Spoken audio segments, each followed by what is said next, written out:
Well, up to 1996, you weren't really thinking about becoming a professional wrestler. I didn't even know it was possible. I just was a fan. I was just as a little kid, I watched the WWE cartoon.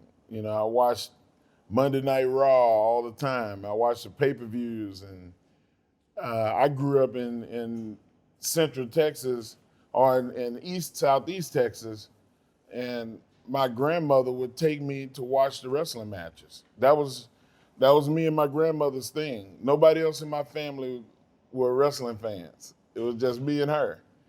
And even today, I'm a 47-year-old man, about to be 48. And I still, every time I watch wrestling, I think of my grandma. It's the best gift that she could ever gave me. When you were watching it back then, did you wonder if it was real or fake? I guess is how you would say it. I would beat you up if you was here in person.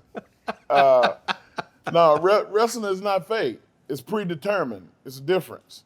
We Right. know what's going to happen, and it's it's complicated. The best guys, you have to. It's not governed by how mean you are, or how cunning, or how skilled you are. It's about, can you emotionally get people to believe in your ideals, the psychology of what wrestling is. And a lot of people, consider me to be a great psychologist, as well as the fact that I was a great athlete. So I've been really, really blessed.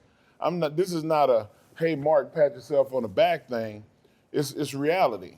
And every wrestler that has ever been great, that have been world champion, um, they had to master the psychology part of it. Um, I had good teachers, but a good teacher is nothing without a willing student. And I wanted to be good at everything. I'm very competitive. Hey, if somebody say, man, I bet I can beat you running, I'm like, really? Well, shit, let's go see. I'm competitive like that. And when I got into wrestling, I wanted to be really good. I wanted people to cheer for me. Uh, I wanted people to hate me.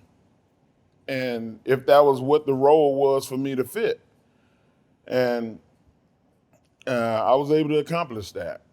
I mastered psychology, and I was able to go into the wrestling industry and carve a niche out for myself when I had no background in mixed martial arts.